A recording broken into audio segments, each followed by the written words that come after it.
Francisco 49ers found a way to win the game on the road in Tampa Bay, and let me tell you, it wasn't pretty, it was gritty. But I tell you what, getting the victory should be the only thing that mattered. The 49ers improved to 5-4. We're going to recap it right here on the Wayne Breezie Show right after this.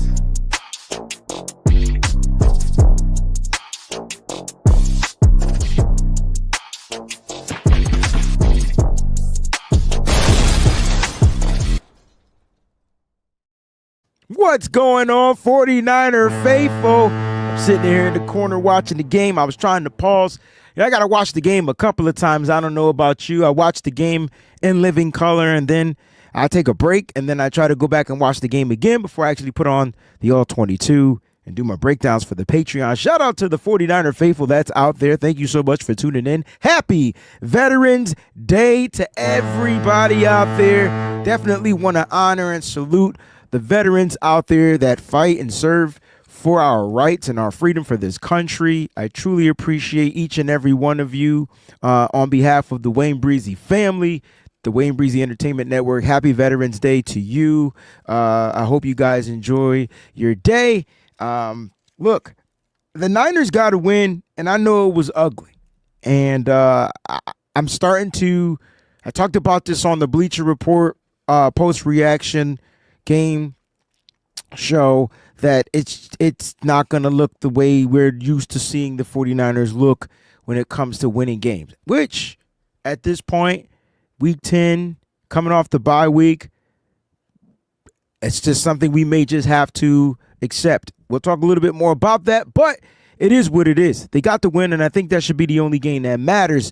Before I get into the show, though, guys, make sure you hit that like button. Do not forget, if this is your first time watching, I'm not sure what YouTube is doing with me, with their algorithm, but let's help out the algorithm a little bit. I need your help because in a week, I'm going to go back up to the board and reapply for monetization. Hopefully, they'll give it back. But listen, man, I need you guys to help share this joint. I need you guys to make sure you're liking it and push this joint. Get some new subscribers to the channel because YouTube right now, they aren't doing much of anything. I do appreciate those that do subscribe. I appreciate you for who have already subscribed. But we gotta kind of do what we gotta do for the channel to help YouTube know that this is a real channel. It's not a bot channel.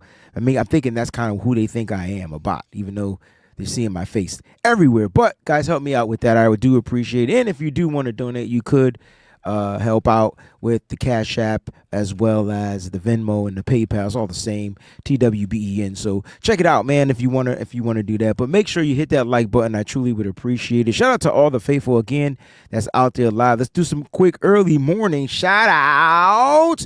I'm gonna be punching everybody in. Here we go. 49ers _ throwback. Happy Victory Monday, faithful. Thanks for tuning in to the Wayne Breezie Show. Please make sure y'all smash that like button and subscribe. Happy Veterans Day. All right, listen, I want to give 49ers _ throwback some love and some shout outs. Listen, man, I don't work on the weekends, but on the weekends, when I tell you this young gentleman right here will take every show that I've done throughout the week and put it out there in the world, man, I salute you and I truly appreciate you, man. Thank you so much for helping blast the show and get people to tune in, whether they like it or not. I do appreciate what you're doing for me, and I just wanted to show you some love on this morning, man. Appreciate you. Rob D, talk about a nitty-gritty Niners game. Whew. I know everybody's stomach was probably all jacked up yesterday, right? All jacked up. I know. And it's okay, man. This is football. If you go back and you look, you don't even got to watch the NFL on yesterday, right? I'm encouraging every 49er fan to go and just look at the scores and say to yourself, okay, this is the NFL. Just go look at the scores. Come back, take a break if you want. Put me on mute, put me on pause. Just go check out the scores and then come back and be like, you know what? Breezie might be on to something. Football's different this year for some apparent reason. As many dominant teams we're seeing in the NFL, they're not all winning in dominant fashion. Just want to put that out there. So it is what it is. Boats, what's going on, man? Says, let's go. Wasn't a pretty Wasn't pretty, but got the dub for sure. And happy Veterans Day to all my fellow vets out there. Navy 99-03. Good morning, Peachy Brown is in the building. She says good morning to everybody. Yes, good morning. Good morning. Mizael is in the building as well. Jax Knox is in the building. Hey, Faithful, happy Victory Monday. Hope everyone is doing well. Happy Veterans Day to all who served. Thank you for your courageous, put that adjective in there, right? Like that courageous, that courageous service for sure. Because it couldn't have been me. Wouldn't have been me. Couldn't have been me either. Marty Marr, 49er Empire. Yo, what's good, 49er Empire? Listen, I got your text. Listen, I want you to know, bro, when you text me stuff, and if I LOL at you, I'm not laughing at you. I'm just laughing at the situation. But I don't want to tell people how to think or how to react or how to respond. Just know I got enough faith for everybody. I just want to put that out there. Tanisha's in the building. Good morning, Breezie and the Breezie Bunch. I can't wait till we get the Breezie Bunch back in full swing and I can like highlight the Breezie Bunch members and things like that. Hopefully in 7 days. Hopefully in 7 more days, 8 more days, we'll be back full swing. Eddie G in the B-Dogs. What up, Faithful TS 11:31. Are you saying I'm late? I was late. You know what? If that's a late comment for me, that's cool. I was posting the grades. They always, I don't know if y'all peeped this, but PFF releases the grades every time I go live. Now, I did a trick. I did a test. I said I'm gonna go live before 1 p.m. It's 11:31 a.m. I said I'm gonna go live. And you wouldn't believe at 11:27, 26, 25 a.m. they released the grades. Now, if this was a 1 p.m. show, they would have gotten released at 12:55 p.m. I'm telling you, PFF and me, they be messing with my emotions. So I wanted to post those out there, man, so you can know who was graded well. Who are the top 5 offensive players and defensive players, and then you guys can give y'all feedback. Nick Nice says, morning all, been gone for a bit, but has some family things. We're praying for you and those family things. To all who applauded what Debo did should be ashamed. Putting hands on another teammate in public was disgusting. We'll talk about that for sure. Definitely. We'll get into that. Matthew, good morning, Faithful. Get to catch a little bit of this show before I head to work. Listen, have a great day at work when you do leave for work. And let's get into the show. Shout out to everybody that's out there, man. I don't want to sit there and go through all this or whatever. I'm not buying a Pooney jersey, Sacktown Izzy, until he signs his after his rookie years. You know, after what was he? After rookie. After he gets his next contract, I will definitely, more importantly, buy his jersey for sure. He would be the next offensive lineman. I think I have a Joe Staley, a Trent Williams, and a Dominic Pooney would be added to my offensive line jersey collection for sure after they sign him again. That's what I'm doing. That's me though. It's just me. I feel like I got a jersey issue, so I don't want to overload on the jerseys. All right, man. Look, I promise we're going to talk about some spicy stuff on today's show, but let's recap the game. Everybody watched it, and before we get into the bad and the ugly of the game, let's just go back and talk about how the Niners definitely got the victory.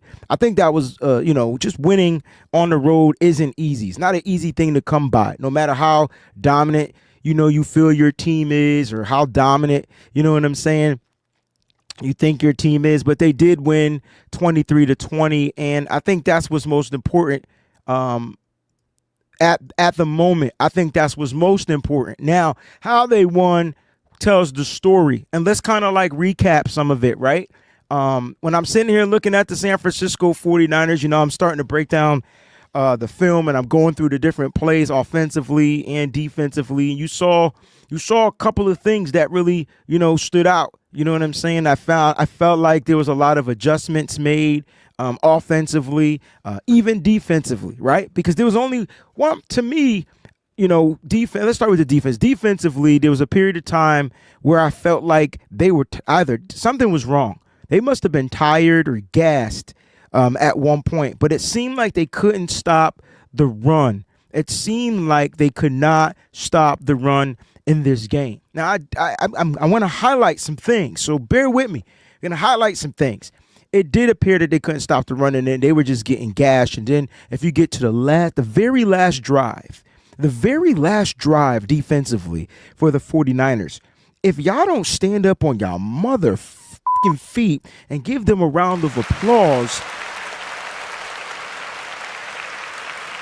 because the defense, I understand they give up 20 points this game. We'll talk about 7 of those. But the defense on one drive had 4 penalties, yo. There were 6 penalties in total that counted against the 49ers in this game. So do the math. 4 penalties, 1 drive, and they held him to 3 points. I got to give him another round of applause for that. I'll be the only one that'll go out on a limb and say, hey, I'll be the only one. Now, look, does our defense need some work? Yes, absolutely.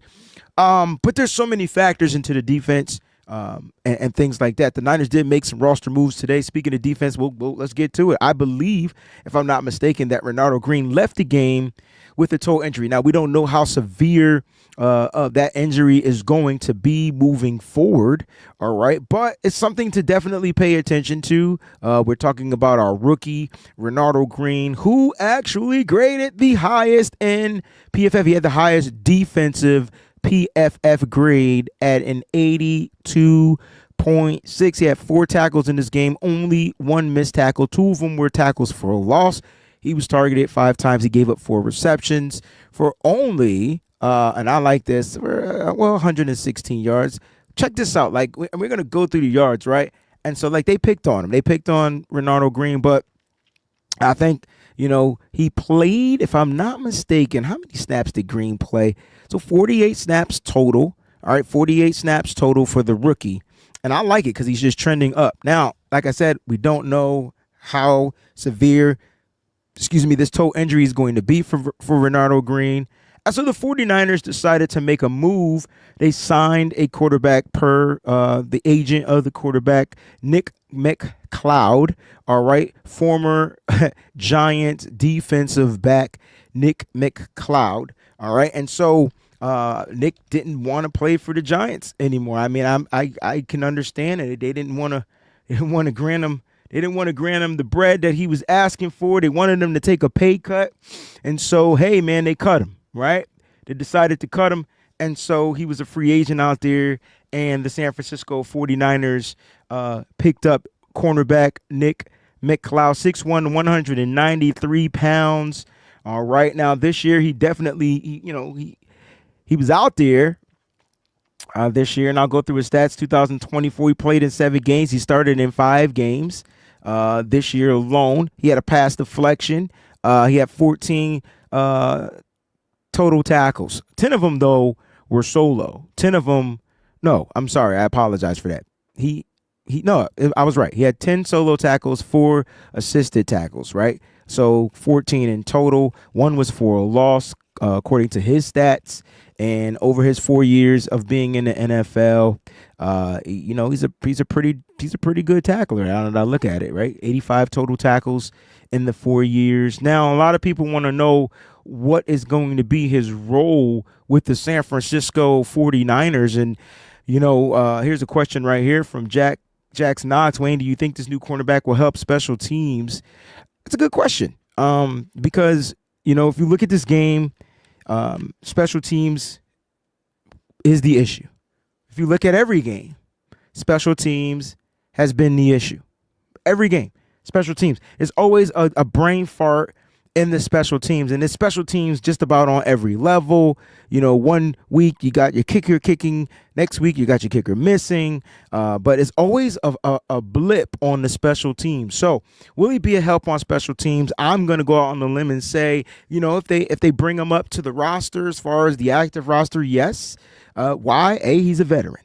I think at this point in time, you're looking at the San Francisco 49ers and you're trying to figure out ways where you're looking to get a little bit better in certain areas. Now, he'll be on the depth chart for sure. The Niners do have some cornerbacks, You know what I'm saying? On the depth chart, you got Rocky Scene there. We saw the issue with Darrell Luter Jr. on special teams, so I think this is a pretty good question. But when you look at this kid, Nick McCloud, we're not sure how long Mooney is going to be out, and we want Mooney to take as much time as he needs, and our prayers go out to him and his family for sure. That's Mooney Ward. So you bring in another vet, and vets are the way to go at this moment. I mean, I think Kyle Shanahan is like, hey, man, we're going on a push. We can't really sit and wait for young players to really fully develop at this point. I do think they'll continue to rock out with Renardo Green, depending on how severe his toe injury is. But they definitely need to have some vets on this team, especially when it comes to special teams, because you're looking at brain fart. So let's talk about the special teams recap. You know, we talked about the defense. They had 9 missed tackles in this game. Not a ton of missed tackles. They did have 22 stops. And they got gritty when they needed to get gritty. I don't know how else to combat that. This defense gave up 215 yards.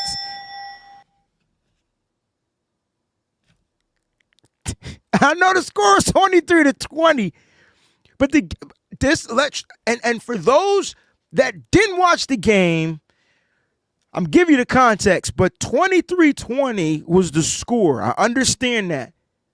But I'm giving you numbers to show you how well the defense played for the majority of the game. It was a part in the game where they couldn't stop the run. One part. And then they got heavily penalized just about on every pressure. So let's get to that. 215 total yards. 215 total yards. They held the top 5. I think he was the number 2 quarterback in passing yards. Number 2. He ain't gonna be number 2, 3 this week. Number 2 quarterback in passing yards. Top 5 offense passing. Top 5 total yards team. Top 10 rushing team. They held the passing to 105 yards. Not even the top Kansas City Chiefs defense held Baker Mayfield to that less amount of yards. 3.6 yards per average per attempt, 5.8 per completion. He was 18 for 29. He completed 62.1% of his passes. We're talking about Baker Mayfield was number 1 in completion percentage until he played the 49ers. So I don't give a fuck if they didn't have Mike Evans, Chris Godwin. They didn't have him last week against the Kansas City Chiefs, and they went into overtime. So y'all can miss me with that. The fact that the Niners defense definitely held them statistically to low numbers was great. Here's the context, because let's shift over to the middle before we get into like the offensive side. And guys, I see some questions as I'm talking. I'm sorry if I don't have the chat popping up right in my face. I do apologize for that, but I'll see some questions and I'll make sure I get to some of those questions toward the end of the show. All right, here we go. So again, the Niners did sign cornerback Nick McCloud, and I'm curious to see where he's going to go. I'm curious to see if he is going to be mainly used for special teams, or will the San Francisco 49ers say, hey, bump that, man. We need you out there on defense because we're missing some guys. You still got Isaac Yiadom. You got Rocky Scene. Darrell Luter Jr. is still there. I'm not sure if he's progressing as fast as they need to defensively. I don't know. But they got some guys. They're adding another guy to the room, and they got some guys on the practice squad too. So we'll see what happens with the new signing. Let's talk about special teams, because that's where the momentum of this game shifted. If you were watching this game, it was 10-3, and the Niners had just forced the 3 and out coming out of the half, and the shift happened. And let's talk about Darrell Luter Jr. Let's talk about Jacob Cowing. Now, 2 young players, 1 second-year player, 1 rookie. Okay? Now, I know that rookies and young players are going to make mistakes. It's just going to happen. You're not expecting players to make mistakes, period. But when players are young in the NFL, we know that they're going to make mistakes. We just hope more that they don't make mistakes out there on the football field. So we got to play. It's a punt. And I'm looking at the punt now. I still to this, I can't explain to you how this wasn't a foul penalty on Tampa Bay. I can't, because I know I've watched football this year, and I know I've watched a person push their own another player into the player. I've seen it. I've watched it. Now, I don't know if they didn't call the flag because it wasn't a push, it was a block. Maybe that's the rule, because the defender, the person on the Tampa Bay Buccaneers didn't like extend his arms and push Luter into Jacob Cowing. But to me, I watched two young players make mistakes. Number one, and Kyle Shanahan said it too. Like, he says, Jacob Cowing's got to feel that, or he's got to catch that. And then he also said Darrell Luter Jr.'s got to get out the way. And so I'm like, yeah, Kyle's right on both instances. So basically, it's on both of them. But let's start with the Darrell Luter Jr. Because Darrell Luter Jr., I'm trying to figure out, how do you get out the way if you're being held and blocked into the guy? Like, I'm trying to figure that out. And so I'm not saying that it's not his fault. That's not what I'm saying. I'm just trying to figure out, like, what do you do? Because if I grab the guy, guess what and I throw him to the ground, they're going to call holding. So what does Darrell Luter Jr. do in the sense of that if he's set to block? Now, I got a solution. Don't know if it's the right thing, because I don't know what the scheme is from Brian Schneider, but my solution is just don't have anybody back there blocking. Don't you got just max protect up from the front and let whatever happens. Now, that and for me, that gives Jacob Cowing clear vision to field the ball, right? Fair catch it. Am I going to return it? You ain't got to worry about a punt being muffed because a player being pushed into me or whatever. You ain't got to worry about that. So that's a solution or an example of how to solve that moving forward, so that way nobody's back there. But again, you got Chris Conley out of the game due to an injury. He didn't play. Remember, he was inactive. And so that's a special teams player missing, right? And so, look, I'm telling you, there's a bunch of stuff, like maybe that would have been Renardo Green on that, because Mooney Ward would have been starting on the defense. Like, we just don't know. I just know that there are a bunch of new faces on special teams, and every week is somebody new making a mistake, and it's always a young player. That's the trend that I'm seeing. Every single week, it's a young player missing a block. Remember, Isaac Garendo ran right into a guy. Like, young players are making mistakes. So that's what I saw. Now, let's talk about the Jacob Cowing situation, because I'm saying to myself, Jacob, Darrell can't see behind him, but I know you can see right in front of you. Now, I understand your job is to catch the ball, field the ball first and foremost, but how do you not feel or see somebody around you? And he tried to move out the way, and I think that's when the ball hit him. He should have just got out the way. There was nothing you could have fielded. You couldn't have fielded it because you saw your guy being blocked. So again, I think you put blame on both of the young players. And then if you really don't like to blame players, some people just don't like to blame players, you can go out and blame Brian Schneider and say, Brian, why the fuck is there a guy blocking right there? Like, why? We don't need it. We don't return the ball anyway. It's like something we don't necessarily do is return the ball. It's like really not who we are, right? It's not really like what we do. Now, I will say this. We did have a nice little return in this game for 30 yards by the rookie Jacob Cowing. So he definitely redeemed himself a little bit later, gave the 49ers great field position. And this is why you don't give up on the players, y'all. You can't cut everybody if they make mistakes, right? You can't. You don't give up on the players for just making a mistake. If it causes you the game, it causes you the game. Understand that. Now, that was where the momentum shifted, because they got that screen touchdown pass to Rashad White, which I needed to, by the way, in fantasy football. But that's when the momentum shifted. And after that, it was like climbing uphill for the San Francisco 49ers. Even though the game was tied, it was like weird. It was a weird energy shift in Raymond whatever stadium, like very weird, right? And so then special teams just started going downhill. And you know what? Since we're talking about special teams, let's talk about Jake Moody, because I know that's why everybody is here, and everybody probably wants to know how I feel about the Jake Moody situation. And I'm just curious, man, what should the 49ers do about Jake Moody? He was 3 for 6, so he's 50%. He missed a 44, a 50, and a 49. He hit a 28, a 44, and whatever, the game-winning field goal, right? And so what do you want the 49ers to do about Jake Moody? Now, I don't have any. All right, first of all, here's my take. I don't know what's going on in Jake Moody's head. But what I do know is, whatever it is, he's got to find a quicker way to let it go.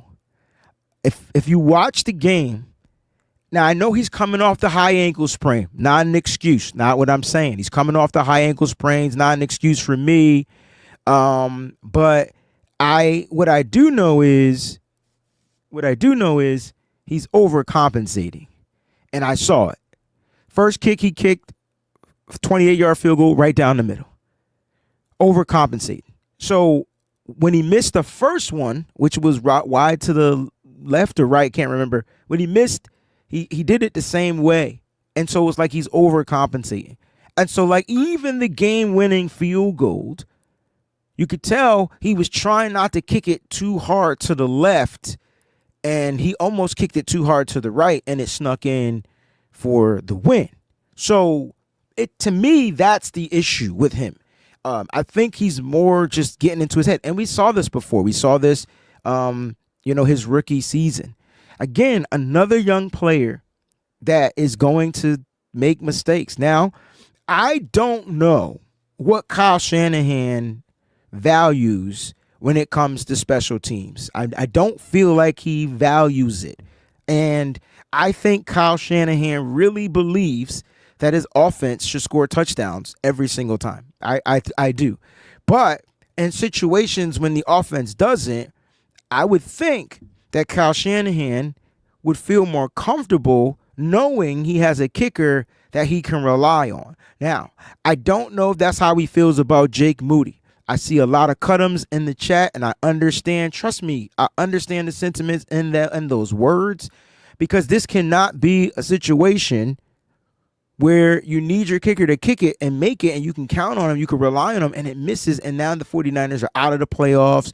They lose the Super Bowl. Just think about that. And so, like, I get why the faithful is just like, oh, gotta let him go. He just can't. We ain't got time to be figuring. And maybe that's what it is. Maybe Jake Moody is pressured. Maybe he's just not on the right team and the right timeline of this team, because his win or go, it's literally boom or bust. So there's a bunch of issues that can come out of this Jake Moody thing. Like, for example, Kyle Shanahan wasting the 3rd-round pick, even though it was a compensatory pick, and the pick really wasn't ours in the first place. It was somebody else's pick. It's like really playing with house money. At the end of the day, it was still a 3rd-round pick. So I think a lot of the faithful were just a little teed off and upset. But here's the thing. He made some mistakes, and he was trying to fix them on the job. And I don't know about you, but sometimes it's just hard to fix mistakes right there on the job. So it's a weird situation, a weird vibe, to be a 49er player. Speaking of weird vibe, we had some stuff that went down. We'll talk about that next. But Nate Collins says, cut him, bring back Wright or someone else. All right, so as far as Wright, we could talk about Wright. Wright is currently on the IR, so they can't bring him back as of yet. And I think you give Moody another game, and I think this is the plan. Don't shoot me. This is my theory. I think the plan is Moody did this game, 50% kicker. Let's see what he does against the Seattle Seahawks. If he's 100% in the Seattle Seahawks game, that's where it poses the question, what do you do? Because I think after that week is the week you can bring back Nick Wright. Maybe the Niners keep Nick Wright on the IR for a period of time, and it's part of the game plan just in case Jake Moody isn't as healthy as we think he is. Maybe his high ankle is giving him some problems. Didn't look like it was, because he was kicking the ball out of the end zone on kickoff returns. So it looked like his foot got stronger, but his accuracy was bad. And so I don't know, 49ers underscore throwback says, Wayne, that's not, I get it, bro. Like I don't think y'all understanding what I'm saying. I'm just saying it's going to happen. I watched Brock go 1 for 3 in the red zone. Are we trying to get rid of Brock Purdy? Somebody help me out with that one, because I really watched him not be able to score in the red zone. Oh, do we blame that on play calling? I'm just curious, because he tried to throw it in. Passes weren't bad. Nobody was open. Couldn't catch the ball. The one he did drop in to George Kittle was a dot. It was a dime, but that was that. You know what I mean? George Kittle made a nice over-the-grab catch, but 1 for 3 in the red zone ain't gonna kick it. Ain't it? And so I'm really more concerned with that. But you're right. 9 points off the board, man. That's three field goals. You can't get those points back. And it could be a totally different game. And I really feel like this game would have been different prior to the kicks if we just didn't turn the damn ball over. Somehow we won this game by losing the turnover battle. All right, Ed says, Breezy, this is different. We're struggling in the red zone, and Jake misses a lot of field goals over the last 2 years. The bottom line, the team is struggling in the red zone. This is the issue. This is the issue right here. 1 for 3, 33%. I'm looking dead at it. 1 for 3, 33%. Looking dead at it. Now, and you know what's even crazier? Why couldn't we just get the ball a little bit closer, like at the 4, the 5? We were at the 8, the 9. So it's still red zone. But it's still further. Like we at one point we must have been at the 11, because we still could have got a first down, and it was like we ran it on first down and threw it on the other downs.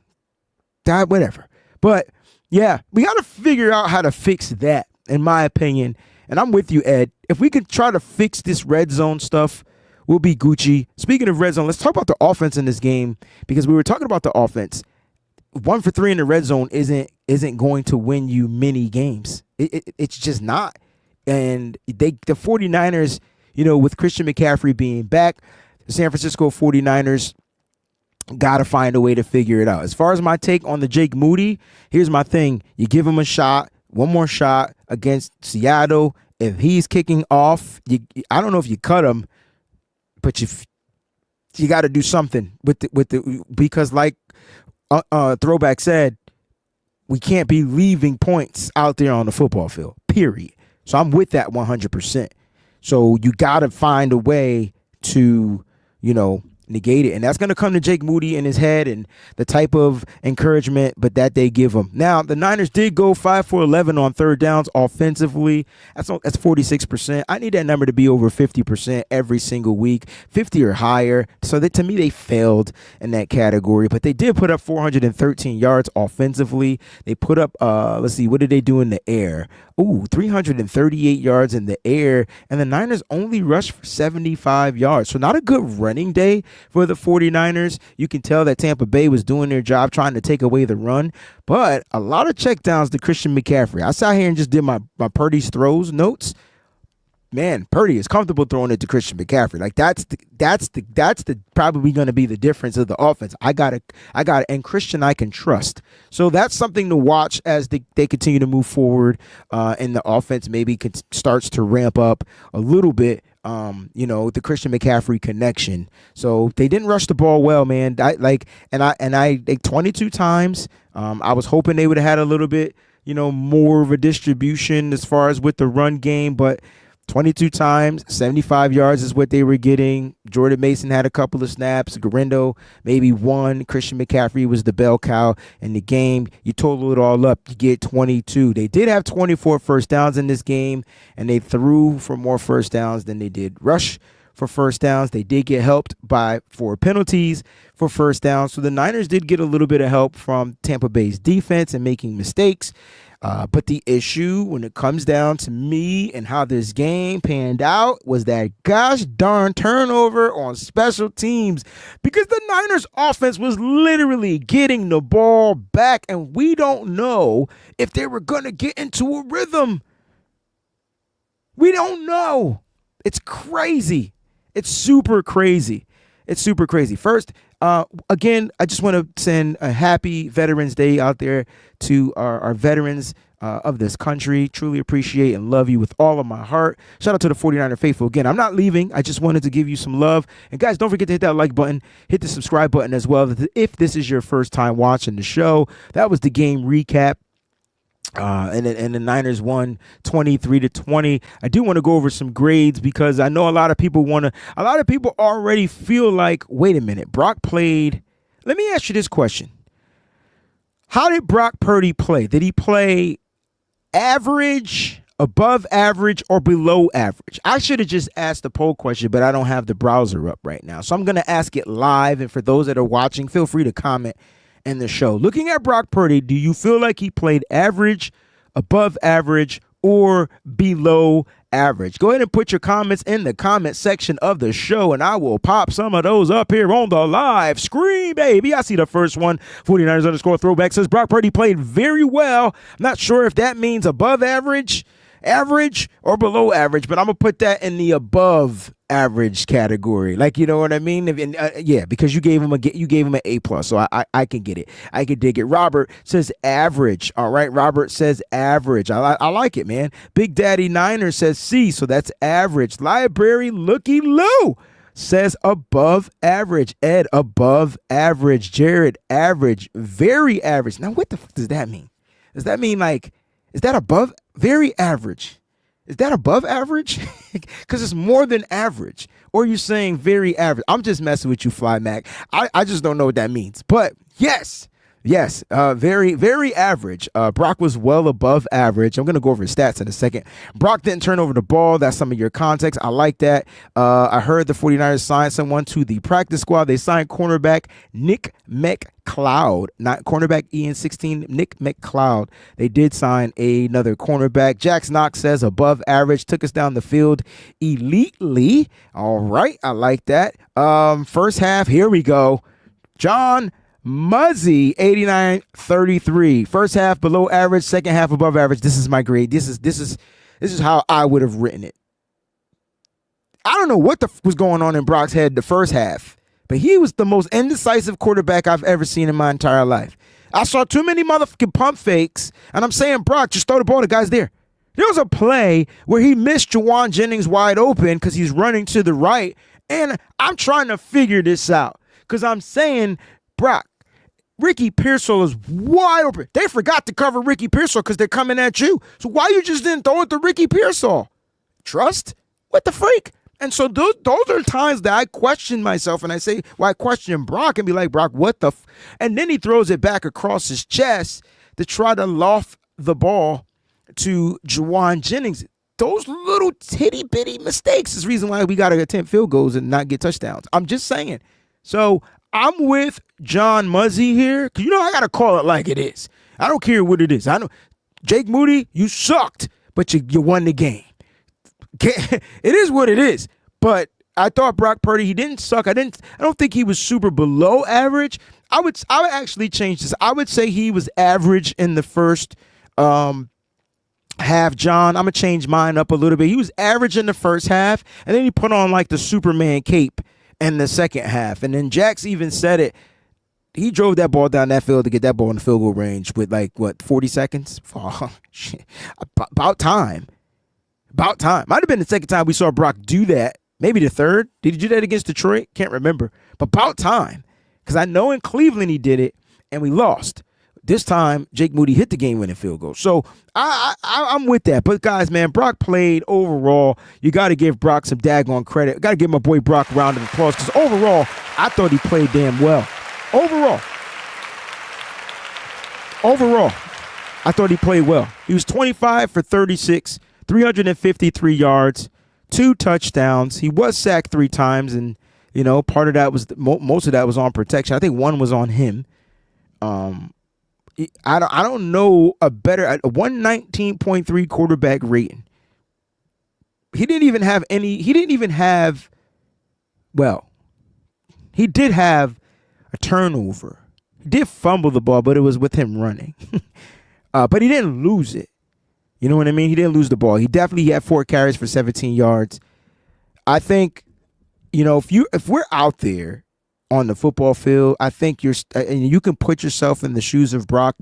you can tell this year the defenses are playing different. And you know what? I mean that with all my heart, because I said to myself, and if you watch my preview shows every week, guys, I'm doing like 5 to 7 different types of preview shows every single week. All season, I'm trying to stay consistent with it, right? I'm doing keys to victory on Saturdays. I'm doing top 5 threats for every team on Fridays. I'm doing preview shows. Guys, I said on one of them shows that Todd Bowles was going to blitz like a mother trucker. This dude ain't blitz all season long, but it's something about the San Francisco 49ers, and they blitzed. Like, I mean, blitz. Matter of fact, I'm trying to figure out how much they blitz. So just give me a second. That jump was pissing me off. It wasn't pissing y'all off. It was like, dang, every time Brock dropped back, boom, boom, boom, boom, boom. Like, and he was doing very well against the blitz. It was a couple of disguised blitzes where the pressure just broke down because the guy just came out of nowhere and Brock couldn't get a hot route going and he ended up having to take a sack. You know what I'm saying? So, yeah, it is what it is. But I thought Brock played pretty damn good, especially like you said in that second half. And he's definitely an elite quarterback, in my opinion. Some elite quarterbacks, you're just going to have to figure out how to win the gritty games. And he figured out a way to win the gritty games. Top 5 offensive PFF grades per PFF for this game. You ready? Dominic Pooney, number 1 with an 83.4. George Kittle, number 2, 82.9. Trent Williams, 80.6 at 3. Juwan Jennings, who led the wide receivers in receiving yards, 77.8. And Christian McCaffrey in his first game back, he finished with a 70.2. That was your top 5 offensive grades. Now, see, you'll get the bottom 5 as well. So here we go. We'll go with the bottom 5. We're going to start with 1, 2, 3, 4, 5. All right, bottom 5 offensive grades. Ronnie Bell was number 14, 54.3. Wide receiver Colton McKivitz, 15. Colton McKivitz ended up with a 50.5 grade. Jake Brendel, all right, he finished with a 48.3. All right, and Kyle Juszczyk finished with a 44.8. Notice how the numbers are going down. And the worst offensive grade graded by PFF, he played 12 snaps, was tight end Eric Saubert, who finished with a 41.7. The offense as a whole was only responsible for one penalty. Round of applause to the offense. Good or bad, you got to take it, man. Good, bad, or ugly. You got to find a way to take it. Now, a lot of people were like, well, why is Brock Purdy not a top 5 grade? And you just got to go through some of the reads that he might have missed, some of the wide open throws he might have missed. I mean, they actually account that stuff. They really do. I do want to give you guys who was great in how many pressures they allowed in this game. They only allowed, the offense only allowed 12 pressures. Not bad. Trent Williams gave up a hit. He gave up the only quarterback hit. And it doesn't have the offensive line accredited for the sacks. Again, I think that's because they sent blitzes. When you're getting blitzed, it's not on the offensive line fault. Like, and if it was a running back that made the connection, I think they would get credited for it. But some of these were disguised blitzes that they definitely threw at there. Todd Bowles was kind of like in his bag. Brock Purdy was figuring it out. She was literally, in my opinion, chewing up the blitz defensively, because we do got to focus on the defense. Top 5 grades defensively. My man Renardo Green, 82.6. Kalia Davis, some defensive tackle interior rotation, 75.5. Malik Mustafa, 70.3. Fred Warner with a 69.7. And Jair Brown with a 67.8. Those are your top 5 defensive grades. Bottom 5 defensive grades. We're going to start with Sam Okuwanu. All right, he had a 57.1, and we're going down from there. Malik Collins, 52.8. Robert Bill Jr., 47.5. Leonard Floyd, 46.9. And then Evan Anderson, a 46.2. Those were your bottom 5 defensive grades, along with your top 5 defensive grades. Look, I know the defense was ugly at times. They couldn't stop the run. But, man, did they hold the Tampa Bay's offense to 3 points when it mattered the most after getting like 4 penalties on one drive. That's crazy. That's crazy. Defense had, if I'm not mistaken, the defense had 5 penalties in this game. If the offense only had 1, yeah, they did. 4 of them came on that last drive. If the defense could just come back out with that first half energy in the second half, man. But it seems like teams are comfortable with not running well in the first half and powering it up with the run in the second. That's how the Arizona Cardinals beat us. And that lets you know that teams really do watch film. They pay attention to trends. Once it's out there on tape, it's out there on tape. And I think that's what they do. They overload that offensive line and they run power. You see a lot less outside zone in the second half against the 49ers defense, and they run right in the middle and they stay on that football field. They hurry up the offense, and the Niners just, to me, get gashed and look gassed. So they got to figure out how to fix that. Nick Sorson's got to figure out how to address that in practice moving forward. Can't keep allowing teams to bully them later on in the game, especially in the second half. They did fix. They did. Now, as far as pressures defensively, because the defense pass rush was weird, right? They had a total of 9 pressures. Nick Bosa and Leonard Floyd had the most pressures with the total of 3. Nick Bosa, if I'm not mistaken, was credited for 1 of the sacks. Malik Collins was credited for the other sack. So those are your 2 sacks in the game for the San Francisco 49ers. They got a lot of work to do, moving forward. I know a lot of people are like pissed at the 49ers.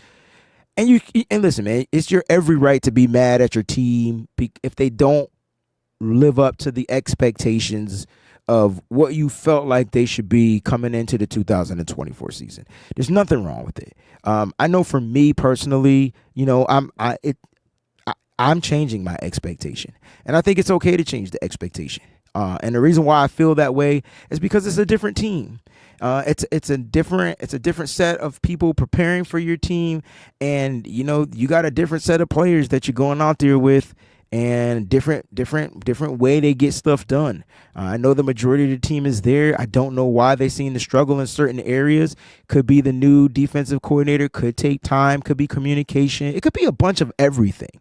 You know what I mean? So, I would be okay if the Niners as long as the Niners win every week at this point. That's my only expectation. Figuring out a way to win. And I know that sucks because every time you watch this team, you're like, man, we're so much better than that. And maybe we are, but maybe we aren't, And so the question is, let's go out there and just find ways to win. I will say this. There are a bunch of teams, and I gave you the exercise. Go out and look at Week 10's scores. Did anybody do that? Did anybody go out there and look at Week 10 scores? If you didn't, no problem. I got you. All right. Here we go. You ready? I got you. We could start with Thursday night. What's going on, Corey? Thursday night. Here we go. Ready? Score was 35-34.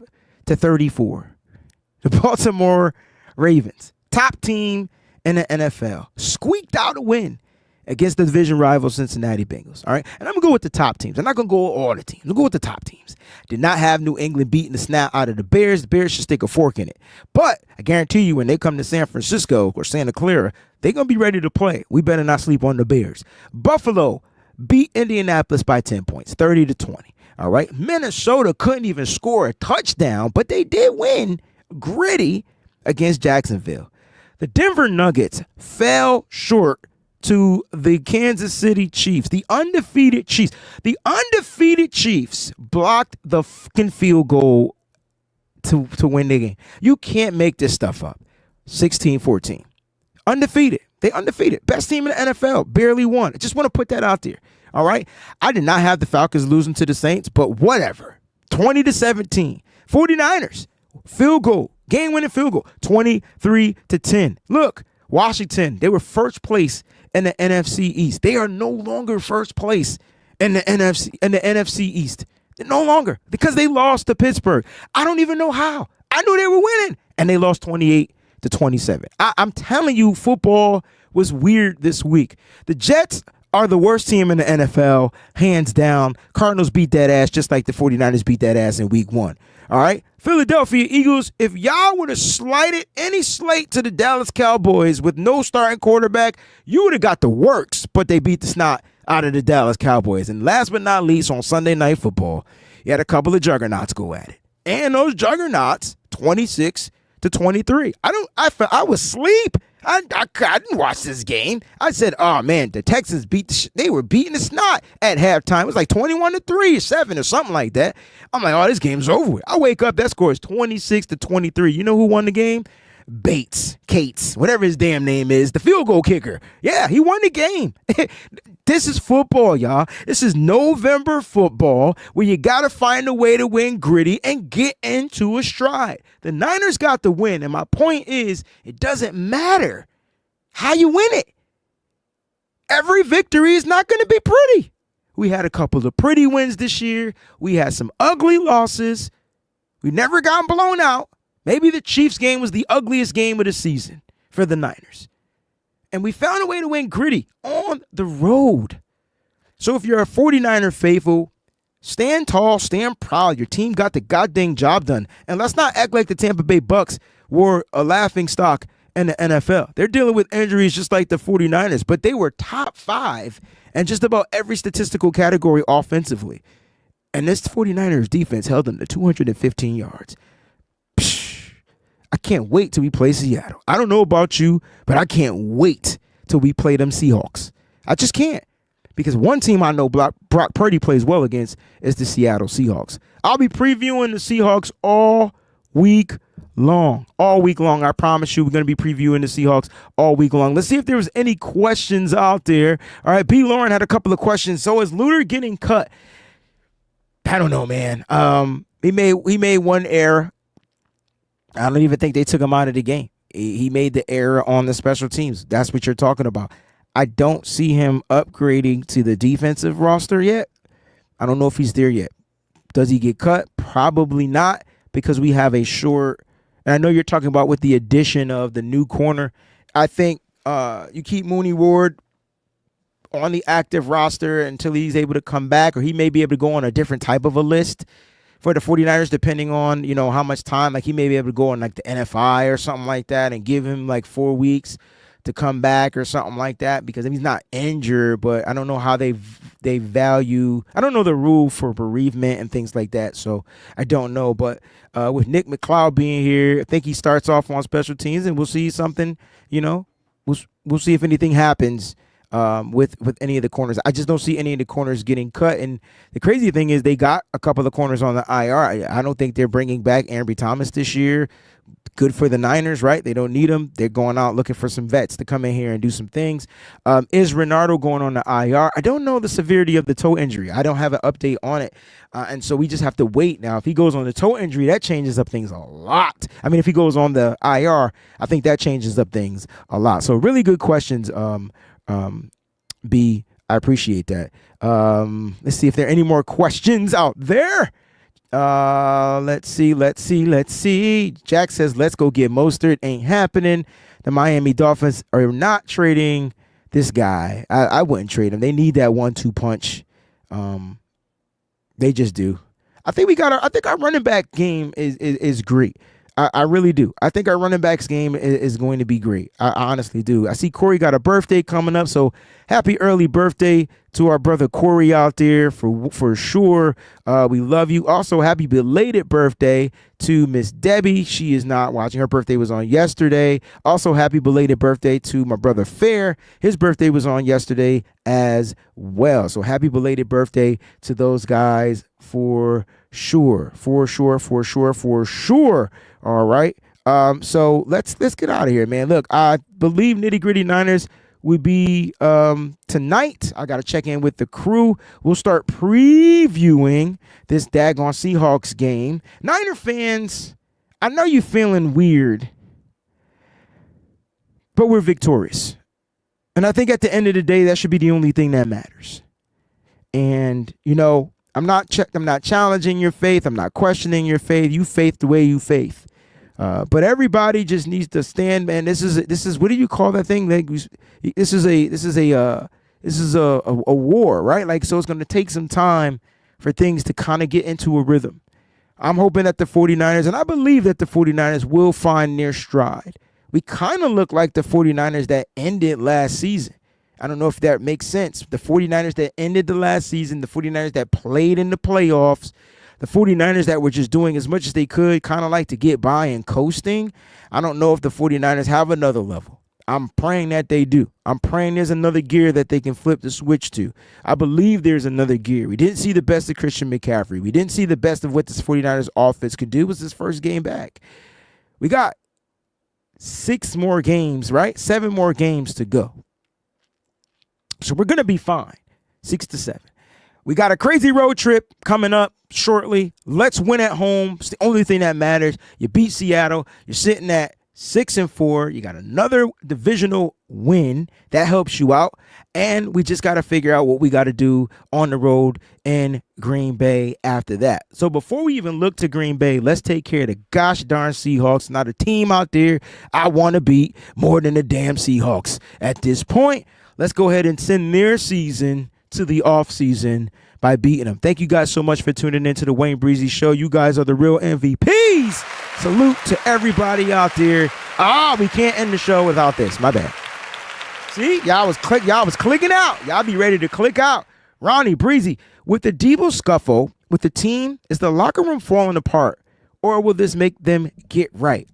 Here we go. I like that because I did have that question right here, and I don't know. I wanted to know your thoughts on the Debo versus Pepper scuffle on the sideline. So here's what I know happened, okay?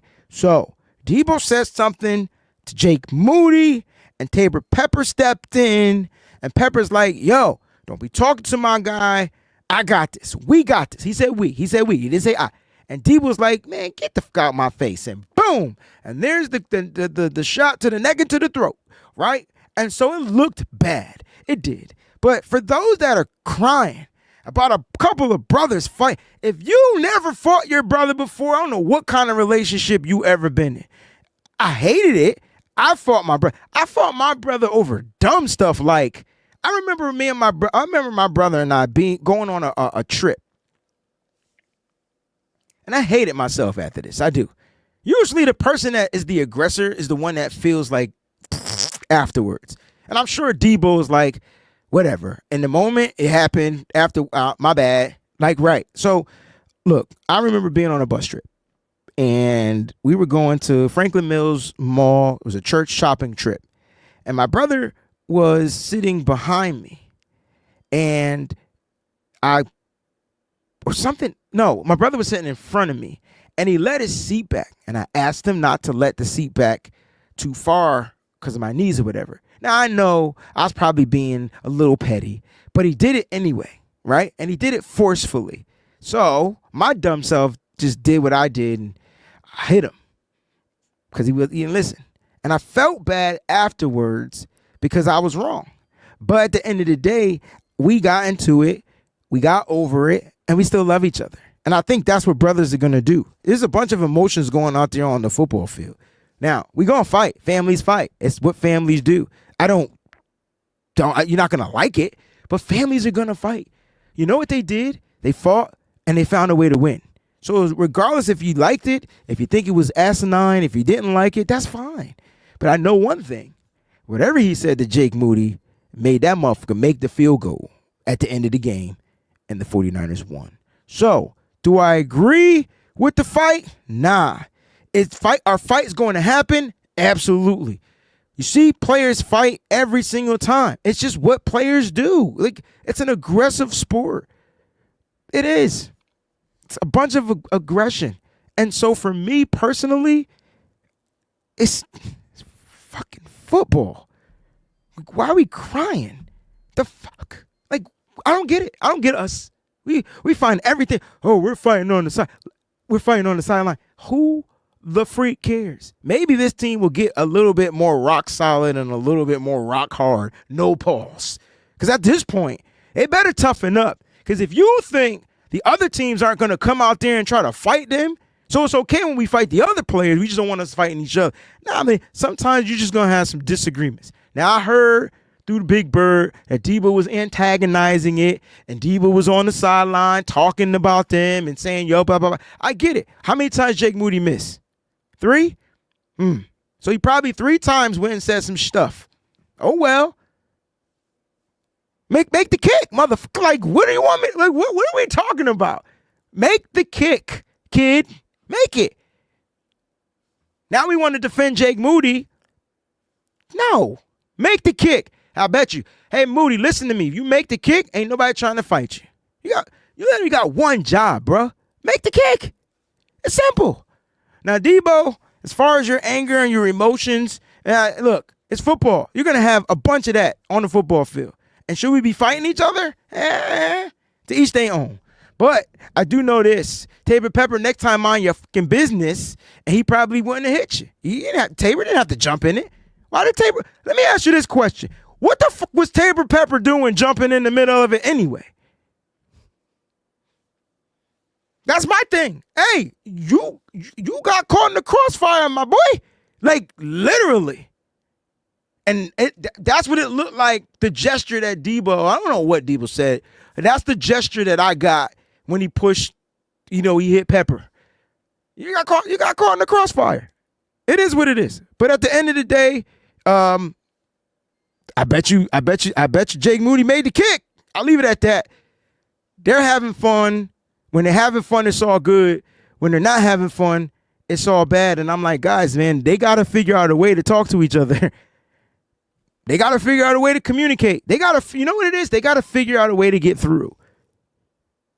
And I'm not saying that every method is going to be right.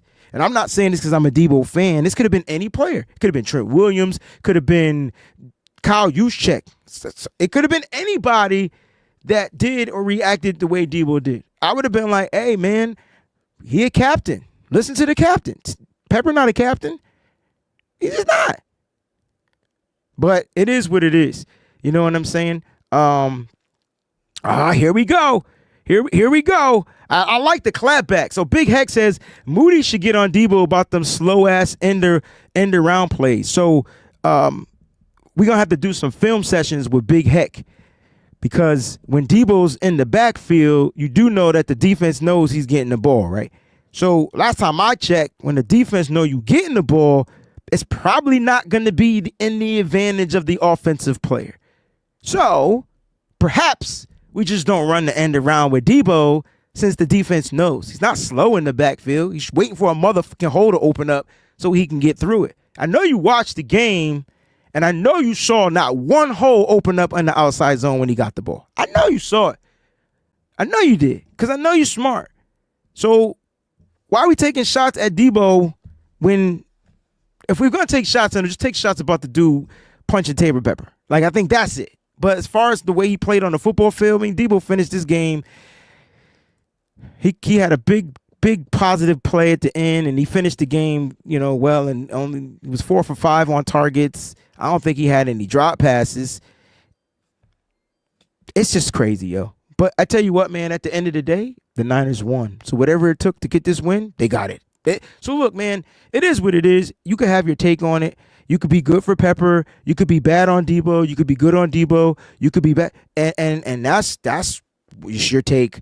All I know is, me personally, thank you, Debo, for getting into the head of Jake Moody, because whatever you did, you made him kick the ball a little bit more to the right, almost too much to the right, and the ball went in. And that's how I'm looking at it, because at the end of the day, the Niners won. So that's my take on it.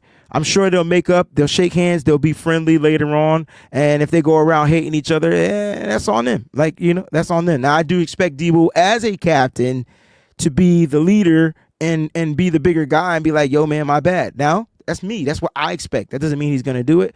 And so whatever happens after that happens. But let's not make this something bigger than it's not. I think that's my issue. It's not that serious. We got caught scuffling on the sideline because the motherfucker kept missing. And y'all want him cut. So what's the fucking problem? I'm out. It's been real. Peace.